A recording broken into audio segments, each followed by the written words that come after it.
بسم الله الرحمن الرحيم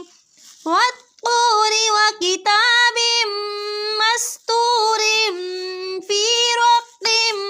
منشور والبيت المعمور والسقف المرفوع والبحر المسجور إن عذاب ربك لواقع ما له من دافع يوم تمور السماء مورا وتسير الجبال سيرا